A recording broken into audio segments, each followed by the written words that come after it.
Nah, kajian Fathul Bari Syarah Sahih Bukhari Kitabul Azan ya, judul besarnya rangkaian bab tentang saf. Yang terakhir kemarin babus sofil awal, bab saf pertama. Nah, di mana di dalam bab tersebut Imam Al-Bukhari memasukkan dua hadis. Yang pertama, ini hadis nyeleneh, hadis aneh. Oh, bukan hadisnya yang aneh sih, Imam Bukhari-nya ya yang luar biasa nih. Bab pertama memasukkan syuhada itu ada 4. Satu yang meninggal tenggelam, yang kedua meninggal karena penyakit di perut, yang ketiga yang kena sakit kusta, yang keempat yang kena meninggalnya tertimpa reruntuhan. Hadis tersebut ini hadis pertama dalam pembahasan bab saf pertama, kan gak ada kaitan ya. Bab saf pertama, Nabi bersabda orang yang mati syahid itu ada 4 yang tadi, itu kan secara redaksi hadis itu ya, secara tekstual sama sekali nggak ada kaitan. Nah, kalau di hadis yang kedua, nah ini jelas menunjukkan saf pertama ya. Redaksi hadisnya lau ya'lamuna ma fi tahjir lastabaku. Ini diulas sedikit saja nih ya, karena pembahasannya sudah pertemuan sebelumnya. Nabi bersabda, kalau saja orang-orang tahu apa yang ada pada tahjir,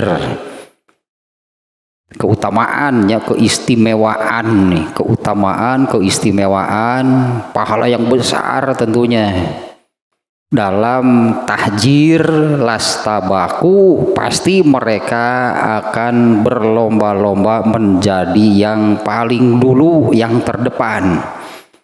Nah, tahjir itu adalah datang ke masjid untuk sholat berjamaah sebelum waktu sholatnya datang. Jadi bukan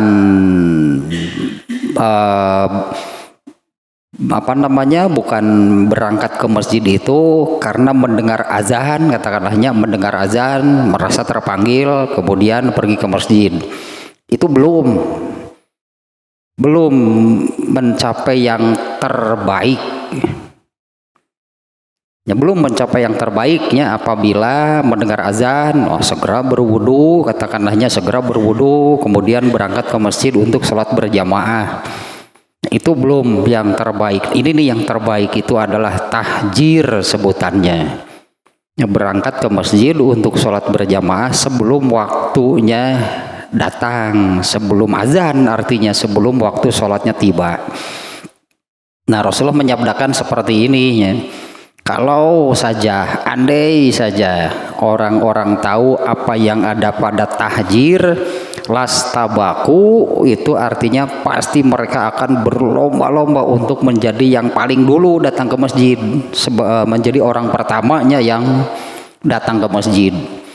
Dan keutamaannya banyaknya sudah saya jelaskan kemarin.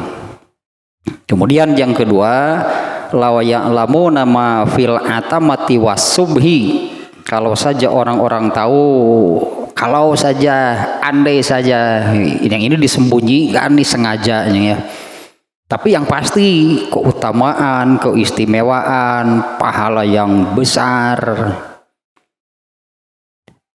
pada berjamaah sholat isya dan subuh. Ini poin kedua nih ya, masalah kedua, poin kedua yang ada di hadis ini. Kalau saja orang-orang tahu pahala yang besar, keutamaan, keistimewaan yang ada pada berjamaah sholat isya dan subuh, la atau huma walau habwa, pasti mereka akan memaksakan diri untuk ikut, tidak mau ketinggalan meskipun harus merangkak. Nah, kondisi merangkak artinya kan kondisi orang seperti apa? Sudah tidak sanggup berjalan, anggaplah, tapi tidak mau ketinggalan berjamaah isya dan subuh, pasti akan memaksakan diri datang untuk ikut berjamaah meskipun harus merangkak. Kemudian poin ketiga di hadis ini, nah ini sih ya yang berkaitan dengan saf pertamanya yang ini. Sama diawali dengan andai saja, kalau saja orang-orang tahu keutamaan, keistimewaan, pahala yang besar pada saf pertama, fisofil muqaddami, kalau judulnya fisofil awalnya, lastahamu, pasti mereka ingin mendapatkannya, kalau perlu, meskipun harus melalui undian. Ini gambarannya, kalau saf pertama tersisa satu untuk satu orang lagi, lalu ada dua orang atau lebih, maka nggak akan begitu saja diserahkan kepada orang lain. Lastahamu, mereka pasti mengadakan undian. Nah, keutamaannya seperti ini ya, babu safil awal, bab saf pertama. Adapun hadis pertama yang sama sekali nggak ada kaitan, isi hadisnya itu menerangkan orang yang mati syahid itu adalah orang yang tenggelam, yang kena penyakit perut, yang kena kusta dan meninggal karena tertimpa reruntuhan. Nah, Imam Bukhari memuat hadis ini di dalam saf pertama itu maksudnya siapa yang tidak menginginkan mati syahid. Ya, kalau para sahabat dulu berlomba-lomba, anggaplah ya para sahabatnya berlomba-lomba, meskipun bukan tujuan gitu mati syahid, ikut perang, para sahabat itu harapan di dalam dirinya mati syahid itu ada, meskipun bukan tujuan berangkat perang, mati di medan perang. Tujuan utamanya adalah membela agama Allah. Adapun kemudian ditakdirkan gugur di medan perang, itu yang amat istimewa. Nah, Imam Bukhari memasukkan hadis yang pertama tentang mati syahid dalam bab saf pertama, maksudnya adalah keinginan untuk mendapatkan saf pertama apabila sholat berjamaah itu anggaplah harus sebesar keinginan seseorang mendapatkan mati syahid. Intinya harus sebesar gitu seseorang, keinginan seseorang untuk mendapatkan mati syahid. Bukannya sesinya, bukannya malah kalau susahnya sihnya di kita ini, sebutlah susahnya gitu ya. Di kita ini kan kalau berjamaah sehari-hari kadang-kadang saf pertama juga nggak penuh, persaingan teh rame. Bersaing untuk dapat saf pertama, ternyata yang masbuk saja masih kebagian saf pertama, karena memang saf pertamanya nggak penuh. Paling jumaahan lah rada rame itu persaingan deh, ingin mendapatkan saf pertama. Tinggal hiji deui nu datang duaan, wah bener keamalkeun gitu hadis ieu teh ya. Jumaahan mah datang lebih awal, ternyata orang lain banyak yang datang lebih awal, tapi duduknya di tembok belakang terus nyender, bodoh cek urang teh balik sabari ngaliwat kitu we mending bodoh maneh mah. Wah, cepat ke depan isi saf pertama. Ngedeun nyararan deh ditarukan padahal sudah datang lebih awal. Deting naon datang, kenapa datang ke masjid lebih awal tapi malah duduk di saf belah paling belakang untuk laki-lakinya, malah nyender di tembok paling belakang. Apa mereka ini mau tahjir? Apa mereka mau nginginkan saf pertama? Enggak. Jadi maksud datang lebih awal ke masjidnya apa? Eta teh pusing di imah ya. Nah, mending ke masjid. Mending ke masjid, pusing di imah ge. Sugan teh apal tahjir, sugan teh apal saya ingin dapat sapertama. Lain ternyata lebih awal gitu dari orang lain datang ke masjidnya, tapi kan malah nyender gitu di tembok belakang jeung tulis sare. Oh bener sama datang ke masjid sugan teh lain sugan teh ngamalkeun ieu las tabaku las tahamu gitu, ingin menjadi yang paling dulu datang ke masjid, ingin mendapatkan sapertama meskipun harus undian. Henteu. Kenapa datang ke masjid lebih awal? Eta paling pusing di imah. Alasanna teh lembar. Aduh, teh jeung ilmu teh kitu tah. Padahal datang lebih dulu dari yang lain. Sap pertama masih kosong. Tapi malah duduk di sap belakang. Itulah ini tentang keutamaan sap pertama yang luar biasa. Hanya nih persaingan di kita ini kurang greget lah. Kurang greget ya persaingan di masjid-masjid kita. Bahkan kita datang masbuk saja ya keneh sap pertama. Ya datang masbuk saja sap pertama masih ada karena memang hanya sap pertama yang terisi, itu pun tidak penuh. Pun jumahan lumayan lah rada rame, tapi teu rame deui karena pesaingina nu siga nu bieu datang lebih awal malah duduk di belakang. Teu rame rek bersaing teh. Tadi karena kan di sini persaingan pasti berlomba-lomba, artinya kan terjadi persaingan.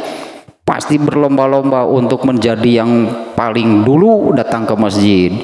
Pasti ingin mendapatkannya meskipun harus melalui undian. Rame persaingan tuh kurang greget pindah gitu ke Mekah gitu. Wah. Kalau di Masjidil Haram, di Masjid Nabawi, wah luar biasa bener. Persaingan ingin mendapatkan sepertama itu ketat di sana. Harus 1,5 jam di Mekah Madinah mah untuk bisa ada di sepertama harus 1,5 jam kurang lebih lah sebelum waktu sholatnya tiba. 1 jam saja sudah sudah 1, 2, 3 sudah terisi. Kalau 1,5 jam nah bisa gitu ke depan itu di sapertama. Nah, nikmat luar biasa sebetulnya ya mengamalkan hadis ini ya di sana gitu. Ternyata di sana memang persaingannya ketat, berat, di itu meresep bersaingnya gitu. Ternyata harus 1,5 jam baru bisa kebagian. Di saf pertamanya di Masjidil Haram, di Masjid Nabawi. Di kita Pak eta nu masbuk wae sap kahiji keneh kabagian. Pan teu rame persaingan teh. Nah, tapi kan baik eta masuk ke surga juga persaingan. Artinya ya bersaing dengan orang-orang seperti itu asar dawani. Bersaing masuk surga dengan orang-orang yang nu teu ka masjid, dawani sigana mah. Kemarin ini sudah nih ya kalau nggak salah hanya keutamaannya. Ada beberapa kesimpulan nih Ibnu Hajar Al-Asqalani nya memunculkan kesimpulan yang pertama nih. Entah kalau ini saya lupa lagi nih kalau ini sudah mau ya mengulang saja nih ya sekilas nih. Yang pertama sudah kesimpulannya belum? Oh belum. Nah, kebetulan atau ini kesimpulan yang dimunculkan oleh Ibnu Hajar Al-Asqalani ini ya tentang ini saf pertama dan hadisnya jelas menunjukkan keutamaan. Nah, yang pertama keutamaannya adalah kesimpulannya adalah Rasulullah SAW itu sangat menganjurkan, menekankan alas sofil awal al musara'atu ila kholasi zimmah. Ya, Rasul SAW di hadis ini ya anjurannya tersirat gitu, anjurannya kan seolah-olah Rasulullah memerintah berlomba. Hadisnya bukan perintah sih sebetulnya ya, kalau redaksi hadisnya bukan perintah. Tapi di sini tersirat Rasulullah memerintahkan untuk berlomba-lomba untuk menjadi yang paling dulu datang ke masjid. Tahjir ya namanya, keutamaannya banyak. Keutamaannya banyak. Di antaranya lah saya ungkap lagi sedikit. Di antara keutamaan tahjir itu adalah orang yang tahjir itu salah satu dari 7 macam orang yang dipastikan mendapat perlindungan Allah pada hari kiamat. Itu hadisnya populernya, ada 7 macam orang yang mendapatkan perlindungan Allah pada hari, kalau hadisnya nggak, kurang lebih seperti ini ya redaksinya. Ada 7 macam orang yang akan mendapat perlindungan naungan Allah pada hari tidak ada perlindungan atau naungan kecuali perlindungan Allah, artinya nanti pada hari kiamat. Nah, salah satunya dari orang yang 7 macam orang yang mendapat perlindungan Allah itu adalah orang yang suka tahjir nih, yaitu lebih dulu datang ke masjid sebelum waktu sholatnya tiba. Itu salah satunya keutamaannya. Dan Rasulullah ini menganjurkan, di sini Rasulullah menekankan untuk berlomba untuk mendapatkan pertama al-musara'atu ila kholasi zimmah. Nah ini untuk bermusara'ah itu bersegera gitu ya, untuk bersegera mendapatkan jaminan yang tadinya itu, untuk bersegera mendapatkan jaminan. Kemudian yang kedua, as-sabaku lidukhulil masjid. Nah, berlomba-lomba masuk masjid. Nah, sedikit juga nih ya. Di antara 7 kelompok orangnya yang mendapatkan jaminan itu orang yang tahjir. Nah, kalau di hadisnya tidak menyebut tahjir. Di hadisnya Rasulullah SAW menyebutkan orang yang hatinya selalu terkait dengan masjid. Hatinya itu rindu gitu masjid ya, tapi kan kalau terus di masjid mau apa kan? Ya kalau terus di masjid mau apa? Atau jadi merbotok gitu mah. Terus di masjid greta mah. Orang yang hatinya terkait dengan masjid itunya, rindu masjid itu kan, anggaplah waktunya ke masjid itu kan ketika sholat berjamaah. Jadi seolah-olah kuat itu yang ke masjid, sehingga datang lebih dulu, dan ternyata keutamaannya banyak. Terutama ini pernahnya kalau nggak salah berkali-kali ininya saya sampaikan, dari doa sebelum masuk masjid juga sudah jelas gitunya, masuk masjid itu bagaimana. Doa sebelum masuk masjid itu kan Allahumma ftah lana abwaba rahmatika, itu kan doa masuk masjid. Sambil mendahulukan kaki yang kanan gitunya, baca doanya sebelum masuk masjid. Baca doa dulu, kemudian melangkah masuk masjid mendahulukan kaki yang kanan. Ini sudah menunjukkan gitu kan, masjid itu apa? Di dalam masjid itu ada apa? Dari doanya sudah menunjukkan di dalam masjid itu ada rahmat. Dan kita ketika mau masuk masjid kan minta dibukakan, ya Allah bukakanlah bagi kami pintu-pintu rahmatmu. Di dalam surga itu ada, di dalam masjid itu ada rahmat.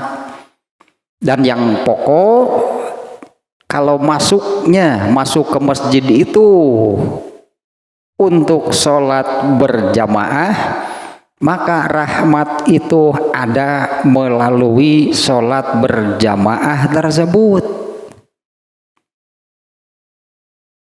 Kalau karena ada deui ini sama kan, disamakan nih dengan Allah, hayya ala sholah, hayya ala falah.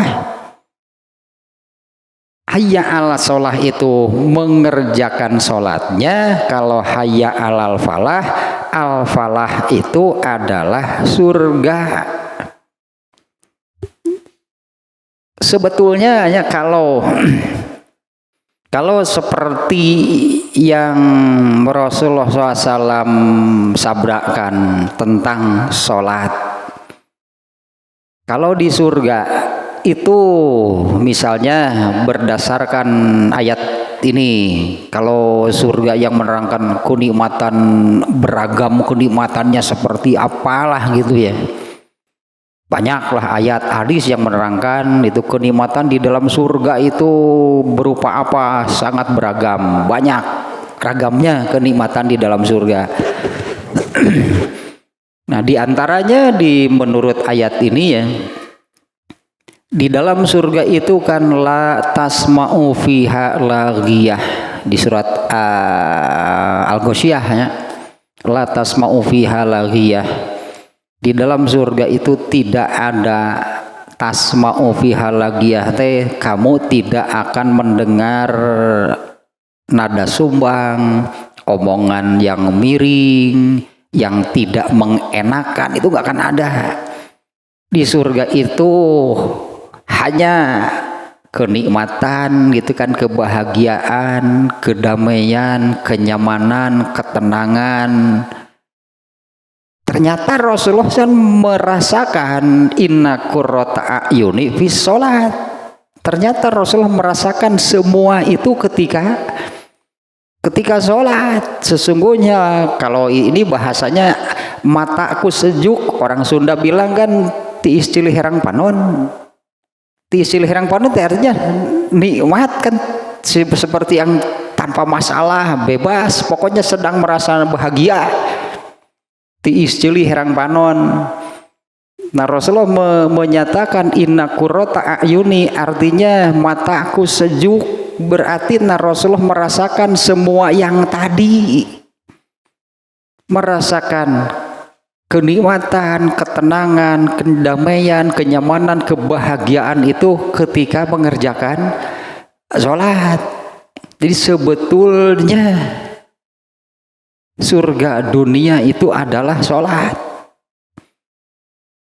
Di surga yang dirasakan kan hanya yang demikian, tidak ada yang jelek, tidak ada yang buruk, tidak ada mendengar yang tidak mengenakan, nggak akan ada. Semuanya hanya, ya itulah yang ada di surga, hanya kenikmatan, kebahagiaan, kenyamanan, kedamaian, ketenangan.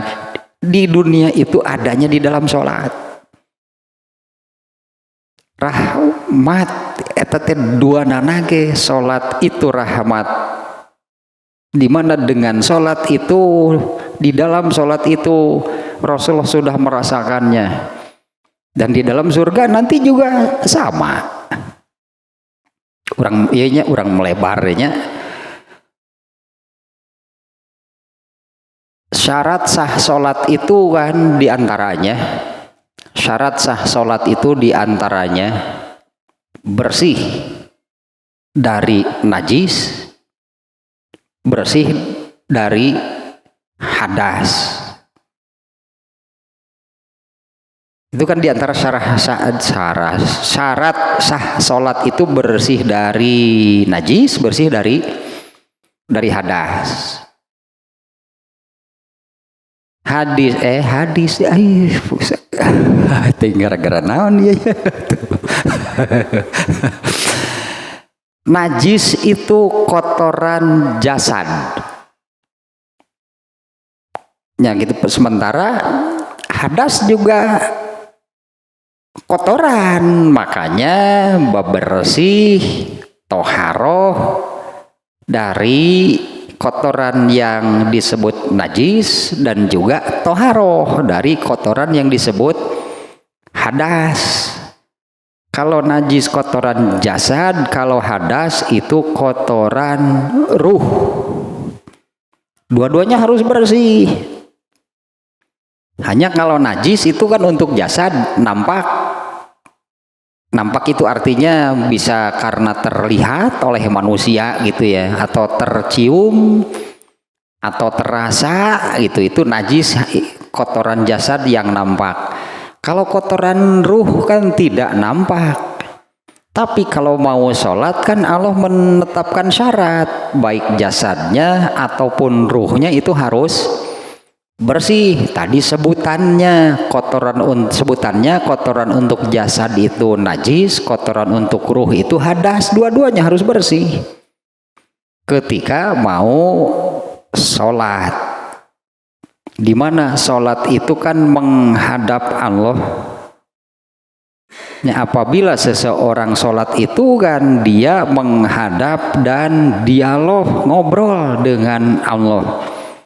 Nah, untuk bisa sholat, boleh sholat kalau memenuhi syarat. Padahal ini juga sama dengan di akhirat.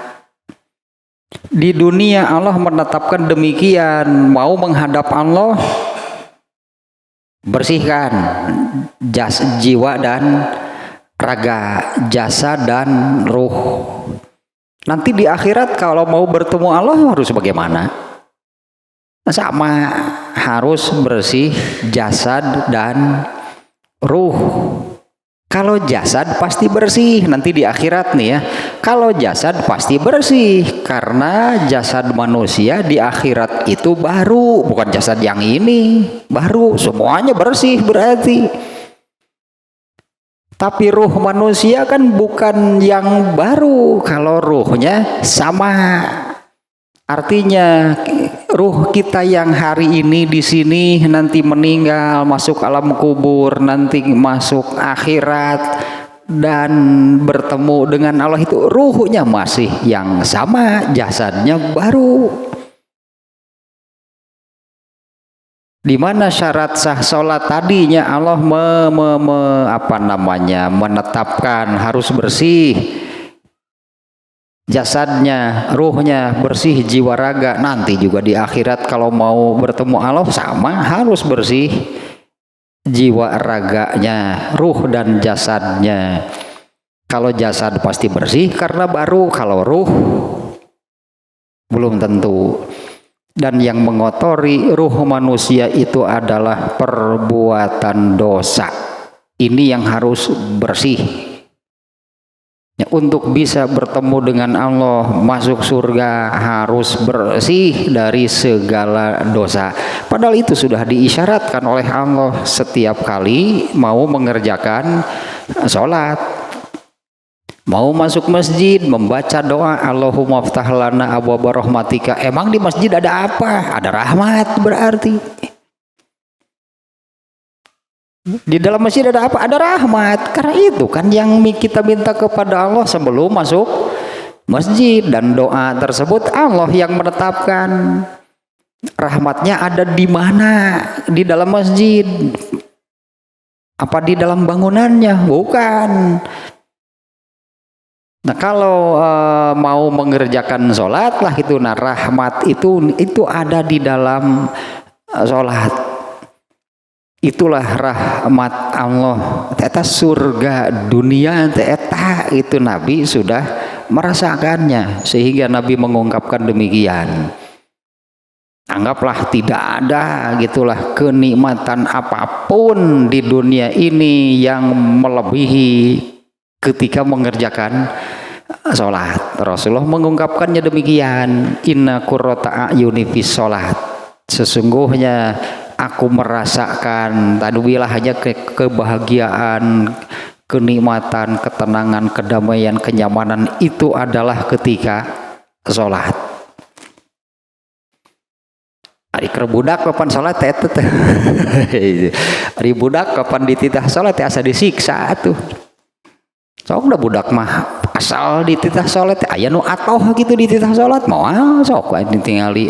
Ada nggak anak-anak yang muni atoh teu dititah salat moal aya kasal nu aya barudak mata karese mi gaweana ge karese terek salat teh talangke rek salat dah hoream atuh.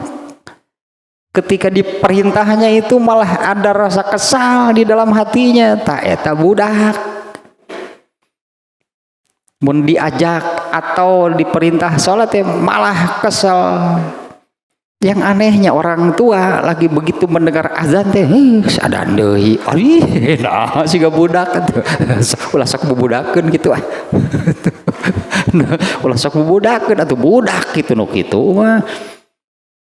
Mestinya kan, waduh diajak sholat makan masuk masjid kemudian berngobrol dengan Allah. Menurut Rasulullah itulah hal yang paling nikmat di dunia.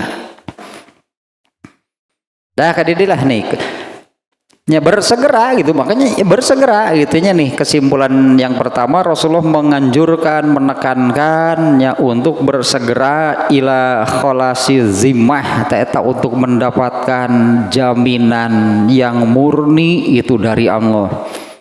Kemudian ya berlomba as-sabaqu lidukhulil masjid, berlomba masuk masjid. Nah karena masuk masjid itu masalah gitulah itunya sekilas tentang masuk masjid itu berlomba masuk masjid. Kenapa mesti berlomba? Oh, ternyata masuk masjid itu kan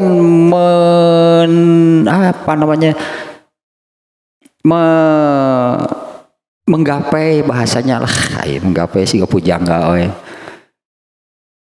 Betul sebetulnya itu meraih menggapai impian karena semua orang kan ingin masuk surga. Data dengan cara demikian. Leletikan deh lah atuh di dunia nata eta surga dunia deh. Dimana kan dengan hal itu karena dengan hal itu dengan simbol menghadap kepada Allah harus bersih ruh dan jasad, nanti di akhirat juga sama. Nah masuk masjid itu makanya berlomba-lomba untuk mendapatkan, sebetulnya kan jadi berlomba-lomba untuk menjadi orang pertama yang mendapatkan rahmat Allah.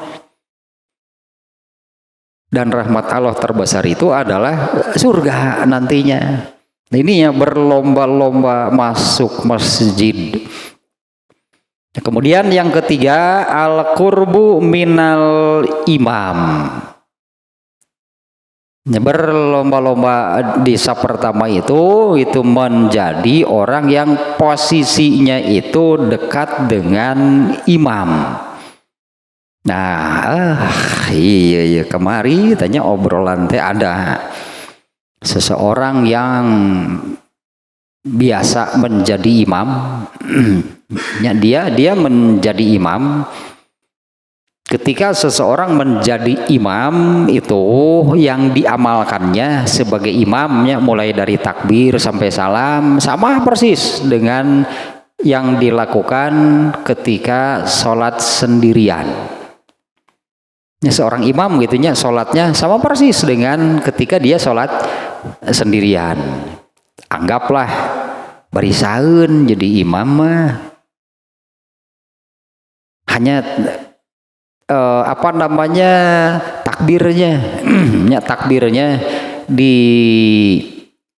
bukan hanya ini takbirnya dijaharkannya meskipun sholat sendirian juga sama takbirnya jahar karena takbirnya imam ini kan menjadi komando untuk makmum ya, makmum ini kan namanya sholat berjamaah imam pemimpinnya maka makmum itu wajib mengikuti pemimpinnya, arti makmum teh yang dipimpin. Tapi ketika menjadi makmum teu bisaeun geuning jadi makmum salah wae. Ketika menjadi imam anggaplah dia bisa mengerjakan sholat sebagai imam karena memang yang dikerjakan seorang imam itu sama dengan orang yang sholat sendirian. Tapi ketika jadi makmum teu bisaeun jadi makmum mah salah wae. Terutama ininya banyak kesalahan itu kemarin-kemarin kan sudah nih tentang imam kemarin kan tentang berjamaahnya imam dan makmum Ada hadis yang Allah mengancam kan akan mengganti kepalanya dengan kepala keledai siapapun yang mendahului imam. Kan kemarin ada hadisnya. Allah mengancam mengganti kepalanya dengan kepala keledai bagi yang kalau dalam hadisnya itu bangkit mendahului imam. Secara umum dia mendahului imam, padahal sebutan imam, makmum atau siapa yang memimpin, siapa yang dipimpin. Artinya makmum ini mengikuti imam. Nanti ke depan hadisnya yang itu juga diulang lagi oleh Imam Al-Bukhari. Nah, banyak kesalahan sebagai makmum itu tapi melanggar hal tersebut, melanggar ancaman dari Allah. Allah akan mengganti kepala orang yang mendahului imam. Dan ternyata juga termasuk hal yang demikian, yaitu orang yang sebutannya mubadaroh. Ini coba jadi perhatian nih. Mubadaroh itu adalah atau bahasa kitanya seolah-olah dia itu memburu-buru, menyusul-nyusul imam. Kalau imam itu dari berdiri menuju sujud, imam masih di jalan, sudah disusul gitu kan, menyusul-nyusul imam teh siga nyusul imam. Padahal semestinya seorang makmum itu tidak boleh dia mulai bergerak untuk menuju sujud sebelum imam dalam posisi sujud. Tata lo banut teu bisaeun jadi makmum teh. Ari keur ngimaman mah bisaeun, tapi ketika dia jadi makmum, nah kitu geunan salatan teh. Makmum ini baru boleh bergerak untuk posisi berikutnya setelah imam berada dalam posisi berikutnya. Misalnya selesai baca surat, imam kan takbir ruku. Selesai baca surat Allahu Akbar kemudian ruku. Nah, makmum ini tidak boleh mulai bergerak sebelum imam dalam posisi ruku. Kalau imam belum dalam posisi ruku disebutnya kan imam masih di jalan, berarti menuju ruku. Tabu badaroh teh menyusul gitu, menyusul memburu-buru imam. Itu hukumnya sama dengan mendahului. Nah, ini keuntungannya kalau dekat dengan imam bisa melihat imam. Ini keuntungan nih ya, kalau di saf terdepan bisa melihat artinya makmum tidak akan melanggar nantinya. Melanggar itu yang larangan. Allah akan mengganti kepala keledai orang yang mendahului imam. Nah, ternyata hukumnya ya sama mubadaroh dan mendahului, padahal ancamannya berat. Nah, kalau berada di dekat imam, ya makmum itu boleh melihat imam, ya. Makmum boleh melihat imam. Nah, di sini makmum ada kepentingan. Makmum ada kepentingan ketika imam itu takbir untuk ruku misalnya, makmum kan masih berdiri. Ketika imam sudah dalam posisi ruku, barulah makmum bergerak untuk ruku. Nah, itu yang benar. Eta nu loba teu bisaeun jadi makmum teh. Jadi imam memberi saeun. Nah, karena seperti sholat sendiri saja gitu kan, sebagai seorang imam. Iya, jadi makmum ya. Allah, makmum sudah mulai bergerak. Di mana teh ayeuna teh? Di mana-mana gitu, kalau nya berjamaah di masjid manapun gitu, makmum teh.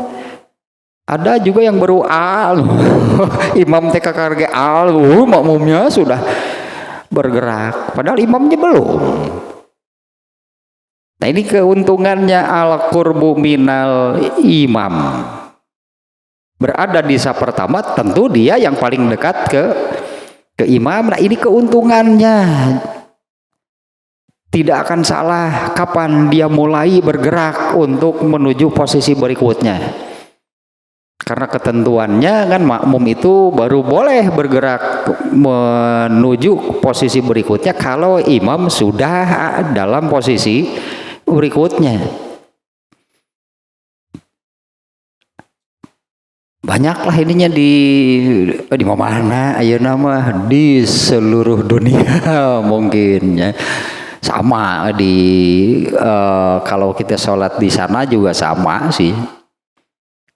Di Masjidil Haram, di Masjid Nabawi, itunya kalau tidak melihat imam berarti kan melalui komandonya Allahu Akbar. Nah setelah barulah makmum bergerak. Nah ini baru makmumnya sudah bergerak, itu baru Allah. Ada yang baru saja sudah bergerak, padahal komandonya belum selesai. Itu yang ketiga kesimpulannya ya, keuntungannya berada di saf pertama itu dekat dengan imam. Kemudian yang keempat, istima'u qiraatihi wa ta'allumi minhu. Di beberapanya tentang berjamaah dalam arti imamnya harus bagaimana, makmumnya harus bagaimana lah gitunya, sekitar itunya. Sebelum bab ini kan bab saf. Sebelumnya kan tentang yang demikian, itu berjamaah itu imam anggaplah ketentuan untuk imam, ketentuan untuk makmum. Di mana salah satunya Imam Bukhari memunculkan seorang imam itu orang yang seperti apa mestinya, hanya seorang imam ya. Seorang imam itu orang yang seperti apa? Secara umum Imam Al-Bukhari menyebutkan ahlul ilmi wal fadli, yaitu yang paling berhak menjadi imam. Ahlul ilmi, orang yang paling berilmu. Al-fadli, orang yang akhlaknya paling mulia. Itulah al-fadlu nantinya, orang yang paling berilmu dan orang yang akhlaknya paling mulia. Nah tentang ilmunya artinya apabila seseorang menjadi imam, dia itu sholatnya itu bisa dipelajari oleh makmumnya. Artinya sholat seorang imam itu anggaplah harus sambil mengajar, memberi ilmu, ini sholat yang benar. Karena dulu para sahabat kan belajar sholat dari Nabi bukan dengan penjelasan Nabi melalui lisan, Nabi mengerjakan dan para sahabat melihat Nabi berdirinya bagaimana, angkat tangannya bagaimana, rukunya bagaimana, duduknya bagaimana, itu dari kaifiat yang dikerjakan oleh Rasulullah. Mestinya nih punya keuntungan gitunya, ada keuntungan bagi makmum yang berada di saf terdepan itu. Yang keempat nih ya, kesimpulannya adalah bisa mendengar bacaan imam dengan jelas. Mungkin ini bisa sudah antisipasi lah adanya ini kan pengeras suara. Jadi suara seorang imam itu bisa benar-benar rata terdengar oleh seluruh makmum. Bahkan seperti di Masjidil Haram, di Masjid Nabawi kan, masjid segede apa Masjidil Haram, Masjid Nabawi, tapi suara imam dimanapun kita sholat, di Masjidil Haram, di Masjid Nabawi, kedengarannya sama. Suara imam itu kedengar kerasnya, volumenya sama, mau di depan, mau di saf pertama, mau di saf mana, mau di luar masjid, suara imam itu kedengarannya sama. Itu mah sound sistemnya yang luar biasa, atau Masjidil Haram, Masjid Nabawi. Nah di sininya bisa mendengar suara imam dengan jelas. Ini bisa diantisipasi lah hanya dengan ini teknologi ada pengeras suara. Nah tapi ininya wa ta'allumu minhu, dan bisa belajar dari imam. Nah, seperti dulu Rasulullah itunya disebut mengajar lah gitu, mengajarkan sholat itu bukan dengan memberi pelajaran secara lisan, tapi dengan mengerjakan sholat. Nah, di mana sholatnya itu menjadi contoh. Dan para sahabat mempelajari sholat Rasulullah itu, yaitu dari melihat bagaimana Rasulullah sholat. Kalau ya itu kan masalahnya, kalau imamnya benar gitunya sebagai orang yang paling berhak menjadi imam, yaitu orang yang paling berilmu, artinya sholatnya benar gitulah, bahkan sholatnya itu bisa menjadi contoh, ya bisa menjadi contoh, menjadi pelajaran gitu bagi makmum yang melihatnya. Nah, melihatnya itu apakah posisinya, gerakannya, ataupun bacaannya. Makmum itu belajar dari sholatnya seorang imam. Itu nomor 4-nya, kesimpulan keempat, itu keuntungan mendapatkan saf yang pertama. Nah, meskipun ayeuna mah kan bae lah nya ada kenyataan realita anak itu ayeuna mah. Makmum itu begitu melihat imam, nah sholat teh makmum teh kesal gitu ka imam teh, can ku gancang nah. Belum lagi melihat posisinya, belum lagi komandonya tidak jelas, imam teh Allah. Itu ditungguan barna ieu teh Allah. Semi Allah. Aing itu mun hosi teh hoream naon atuh imaman teh meni. Padahal kan ini sebutannya imam, makmum ini kan sholatnya dipimpin oleh imam. Hari pimpinan nu mimpinan nu mawana siga kitu, makmum kan lebih ka amek sing balik atuh mere komando teh nya. Allah. Mendingan teh Allah. Sami Allah. Tungguan dahna ke urang teh sami Allahu liman hamidah, ta eta nu ditungguan ku makmum teh. Ieu mending assalam. Pas terakhir kayak gitu. Assalam. Tungguan makmum teh salam-salam, da eta kan tungguan suku kata terakhir eta aduh nu ditungguan ku imam teh ku makmum teh.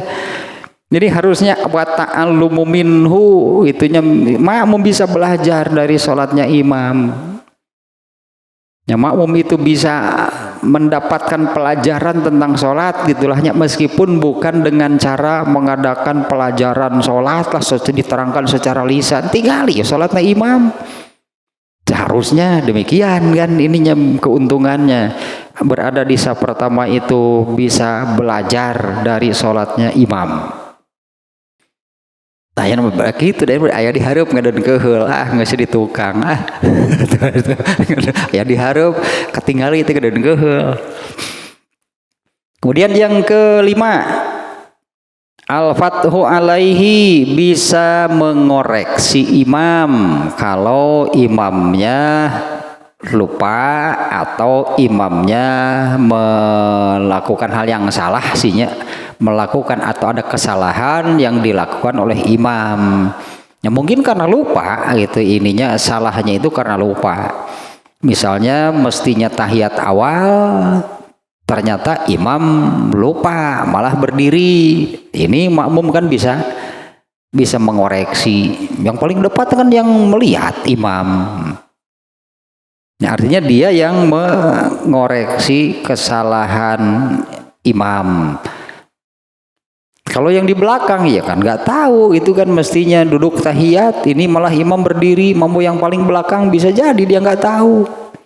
Tapi kalau makmum yang dekat kan bisa melihat imam. Nah, ini diantara keuntungannya, bisa meluruskan, bisa mengoreksi itu kesalahan imam. Artinya dengan melakukan demikian itu dapat pahala karena meluruskan, mengoreksi yang salah. Ya dapat pahala, berarti umumnya meluruskan, mengoreksi yang salah itu diberi pahala oleh Allah. Kalau laki-laki dengan cara mengucapkan subhanallah, kalau perempuan dengan cara menepukkan tangannya kan, dia bukan bertepuk tangan. Bertepuk tangan pakai imam masa dikeprokan gitu. Imam teh ngubuk we gumasep asa dikeprokan. Salatna beuki ngaco. Beuki gumasep. Abu Bakar we bingung gitu. Naon kalaleprok cenah teh. Asa biasa-biasa salat teh. Makmum kaleprok pan ditinggal itu we geuningan nya we aya nabi maksudna teh. Kemudian yang ke 6 banyak atal bihu anhu. Apalah bahasa kita nyatanya atal bihu anhu teh. Kurang lebih gitunya mendapatkan keutamaan, mendapatkan kelebihannya karena berposisi dekat imam. Atal bigu anhu nya karena dekat ini ya, dekat imam itu ya. Kalau dianggap begini, kalau dekat dengan imam suaranya jelas terdengar, posisi imamnya terlihat, itu bisa kepada makmumnya itu bisa lebih fokus sholatnya. Beda ya dengan yang di belakang gitunya, beda dengan yang di belakang yang imamnya tidak nampak, yang imamnya tidak terlihat, hanya mendengar suaranya, itu kadar fokusnya makmum sayang sholat beda. Apalagi makmum yang memang ketika imam bergerakan Allahu Akbar, makmum melihat nih, karena makmum kan tidak mau kan melakukan kesalahan. Makmum tidak mau melakukan kesalahan dengan mulai bergerak padahal imamnya belum pada posisi berikutnya. Nah, itu akan jauh dari yang seperti itu. Kalau yang dekat dengan imam itu kan tadi bisa mendengar, bisa melihat, bisa belajar sholatnya imam. Yang keenam ini nih ya, yaitu bisa lebih fokus lah, imamnya terdengar, imamnya terlihat. Karena memperhatikan gitu ya, dia memperhatikan. Kalau benar dia anggaplah kalau benar dia fokus, nanti sebagai makmum itu tidak akan melanggar. Yaitu melanggar nanti hadis yang berikutnya ini hadis yang itu lagi dimuat oleh Imam Al-Bukhari, yaitu hadis yang menerangkan innama ju'ilal imamu liyutamma bihi. Itu hadisnya diulang lagi. Nah, itu kan yang tidak boleh dilanggar oleh seorang makmum. Nah, apabila dilanggar itu kan secara redaksi hadisnya kan mengancam Allah akan mengganti kepalanya dengan kepala keledai. Itu kan yang melanggar innama ju'ilal imamu liyu tamabihi, tanu ngalanggar eta ancaman diganti dengan kepala keledai. Artinya makmum kan harus fokus berarti dengan sholatnya sendiri.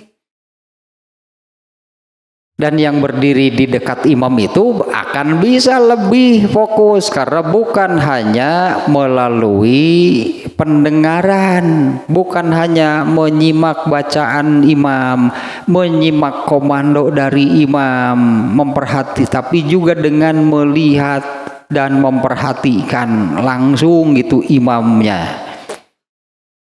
Itulah yang keenamnya, keuntungannya itu bahasa kitanya gitunya, bisa lebih fokus lah gitu. Bisa lebih fokus kalau memperhatikan imam itu dengan dua, yaitu melalui pendengaran dan penglihatan. Kalau makmum yang di belakang yang tidak bisa melihat imam ya berarti hanya melalui pendengaran. Itu lebih mudah untuk berbelok pikirannya, fokusnya ketika sedang sholat. Kemudian yang berikutnya, ternyata panjang juga nih ya kesimpulannya Ibnu Hajar Al-Asqalani. Yang ketujuh nih, ada 9 semuanya. Yang ketujuh, as-salamatu min ikhtiraqil maroti baina yadaihi. Selamat dari kemungkinan ada orang yang lewat di hadapannya. Kalau di saf kedua, saf ketiga itu ada kemungkinan orang yang lewat di hadapannya, yaitu artinya melewati sutrohnya. Kalau di saf yang terdepan mau lewat kemana? Ya kalau di saf terdepan melewati itu mau lewat kemana? Kemungkinannya ini as-salamatu min ikhtiraqil maroti baina yadaihi, selamat dari kemungkinan ada orang yang lewat di hadapannya. Kalau di saf kedua, ketiga, kemungkinan itu ada. Bisa jadi ada yang lewat dan kitanya sendiri malah sedang lengah.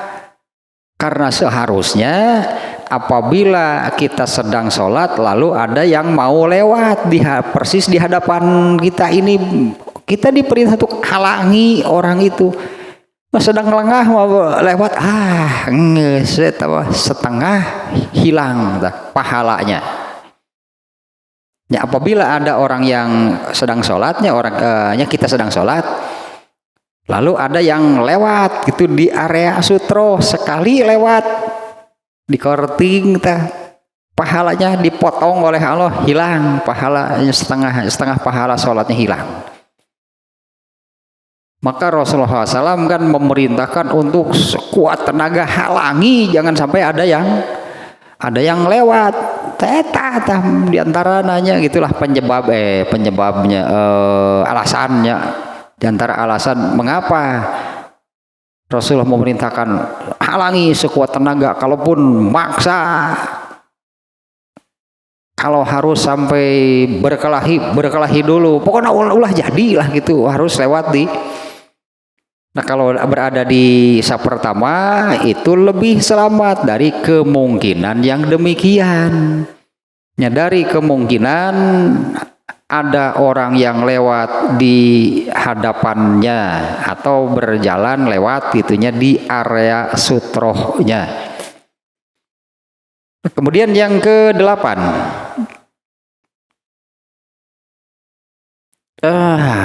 Ini di sini. Salamatul bali min ru'yati man yakunu qadamahu. Sebagai imam Rasulullah SAW berada di depan sendirian kan. Dulu ini Rasulullah SAW gitunya. Dan yang namanya imam itu kan sama semuanya. Seorang imam itu berdiri sendirian, memimpin sholat berjamaah, berdiri di depan sendirian. Pernah 1-2 kali lah kalau nggak salahnya. Ternyata kan di dekat beliau menjadi imam itu ada kain yang bergambar. Di antaranya tirai penutup pintu rumah Rasulullah itu oleh Aisyah pernah ditutup dengan tirai yang bergambar. Ternyata ketika Rasulullah SAW sholat itu kan terlihat, berarti Rasulullah itu kan sholatnya tidak sambil memejamkan mata. Kalau sholatnya sambil memejamkan mata nggak akan ada yang terlihat berarti. Nah karena sholat itu tidak memejamkan mata hingga tirai ini ya terlihatlah meskipun bukan sengaja dilihatnya, bukan sengaja melihat ke tirai.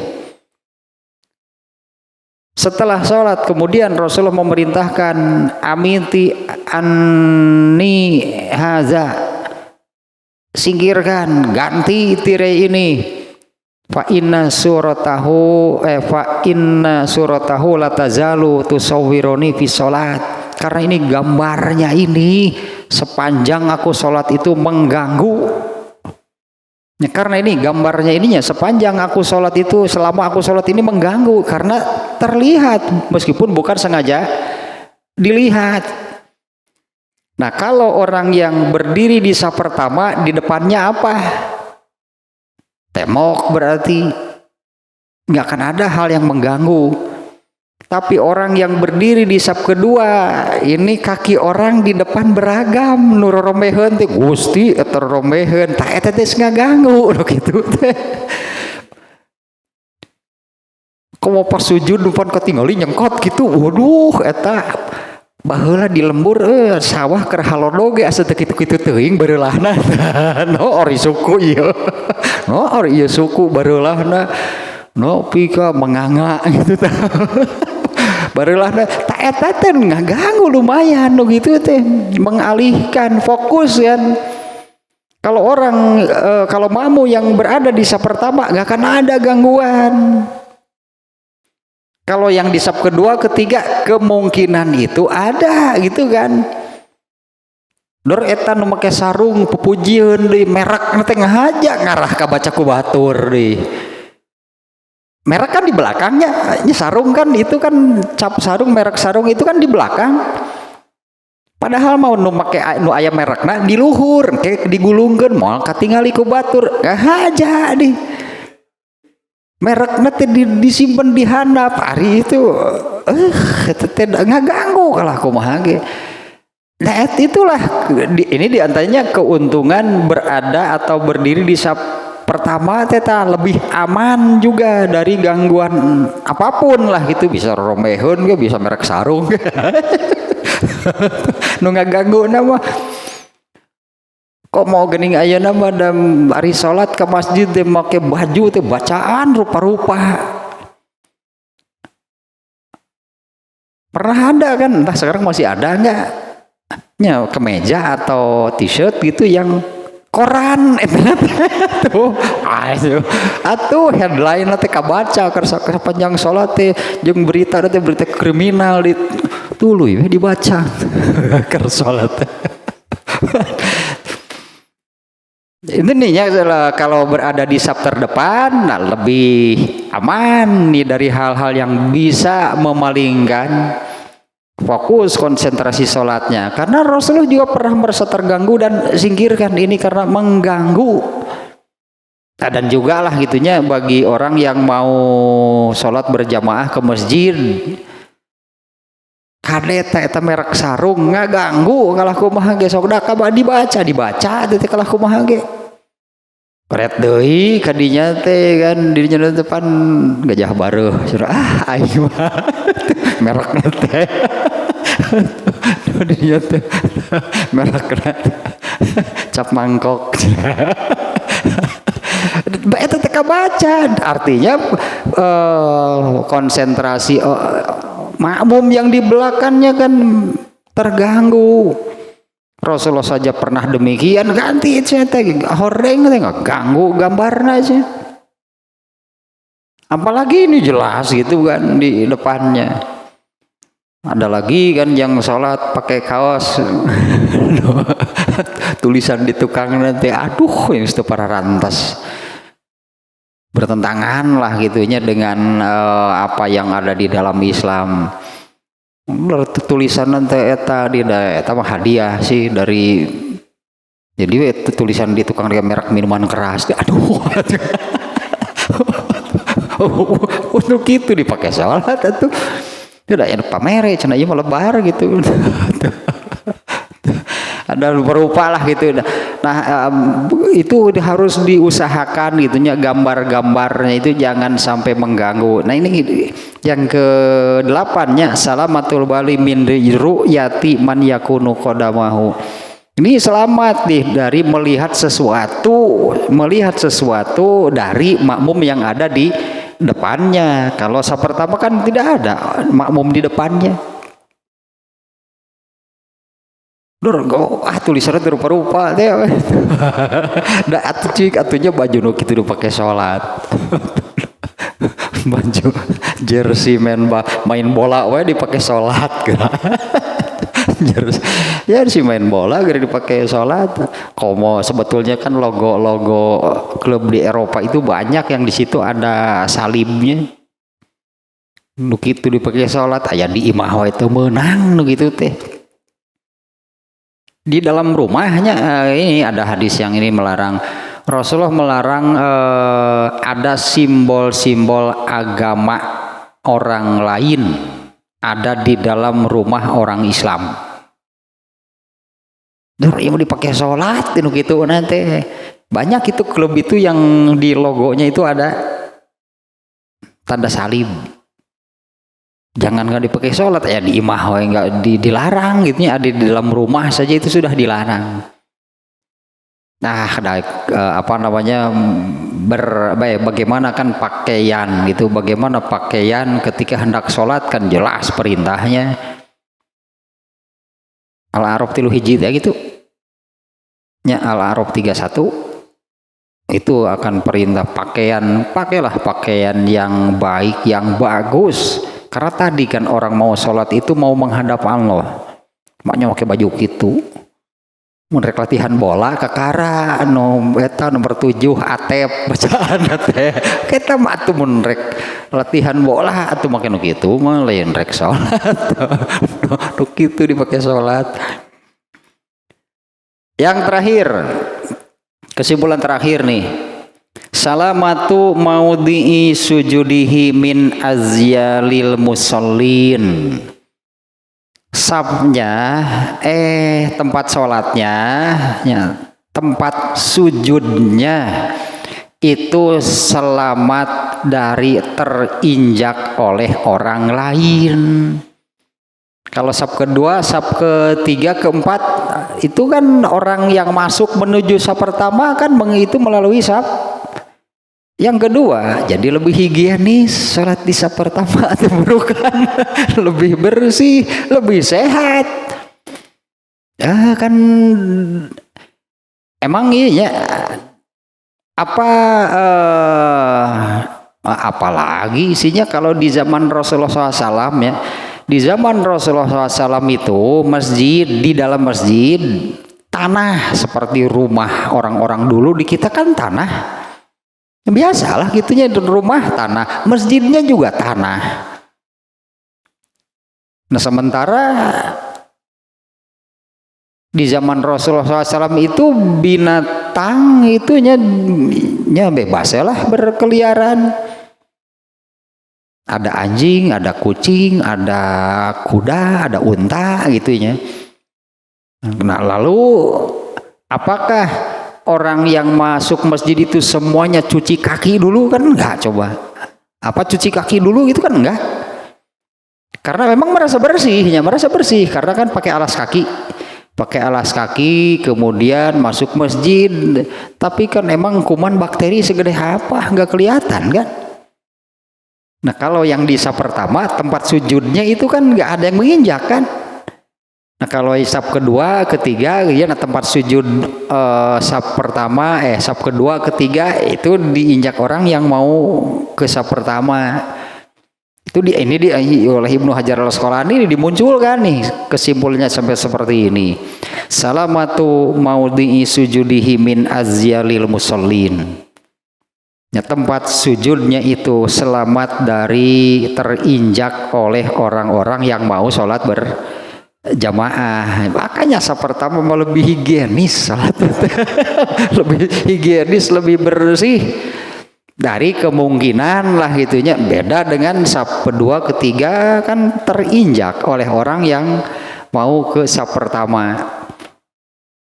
Kalau di saf pertama itu bersih tempat sujudnya. Nah karena itu kan kaki orang yang masuk masjid itu ya nggak tahu kan. Kalau secara ini mereka masuk masjid itu bersih, iya. Tapi apa semuanya cuci kaki dulu gitu sampai bersih? Kan enggak. Ya apalagi di zaman Rasulullah SAW itu kan sholat di dalam masjid itu tanah, masuk masjid itu pakai alas kaki. Karena di dalam dan di luar masjid itu sama.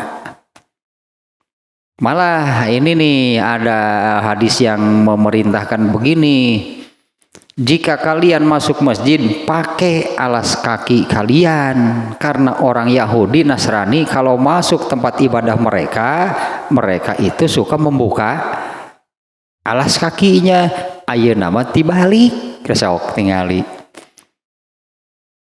Ayeuna mah kalau orang Nasrani ke gereja suka buka sepatu nggak?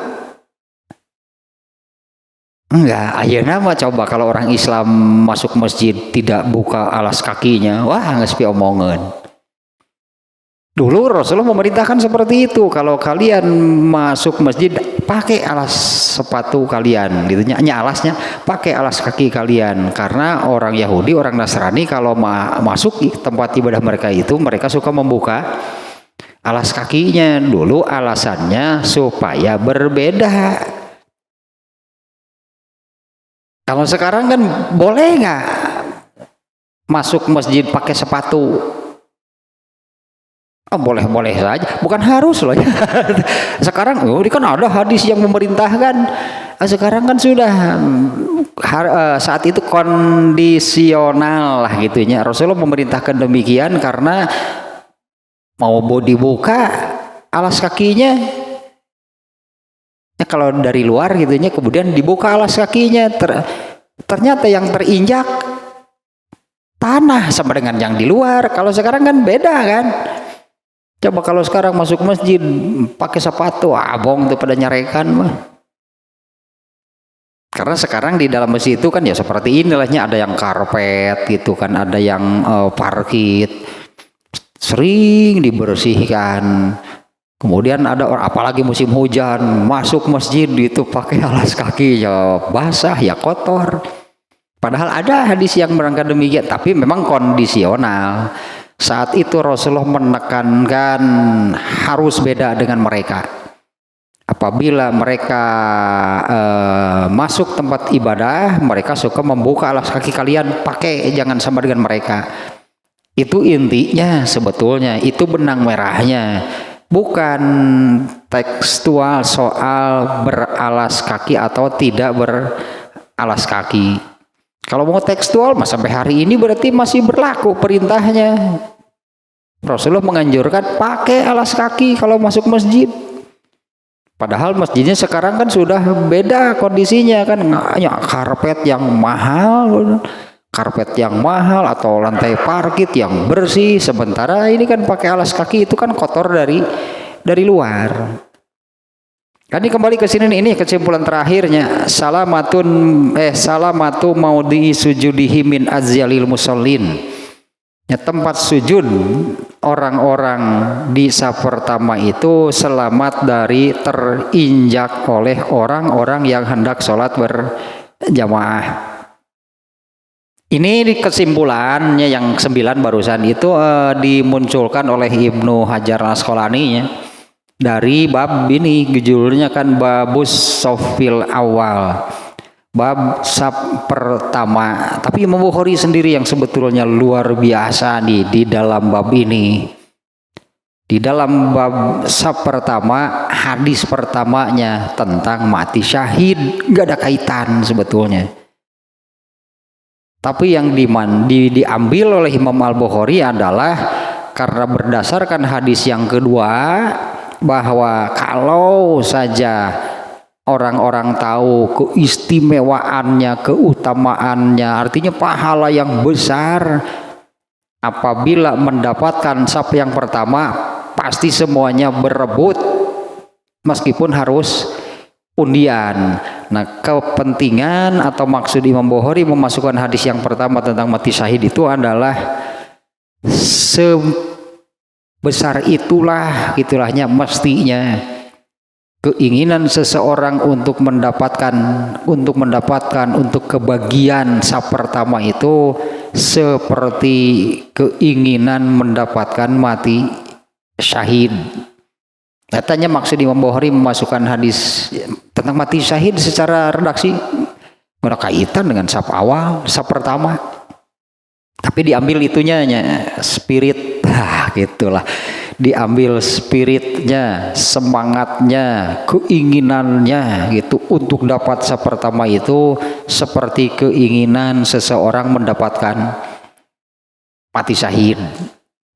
Terserah hanya, jadi belum ke bab yang sekarangnya, bab berikutnya, babu iqamatis shaufi min tamamis sholat. Tapi ini belum keburu nih. Karena itu ada 9 kesimpulan yang dimunculkan oleh Ibnu Hajar al-Asqalani dalam bab ini yang ternyata kan kakoreh gitu kan ku Ibnu Hajar al-Asqalani sampai yang terakhir tadi kan tempat sujud dan berada di saf pertama itu higienis, bersih, tidak terinjak oleh mereka yang hendak sholat. Ya artinya sampai bisa menyelami mendapatkan kesimpulan demikian Ibnu Hajar al-Asqalani.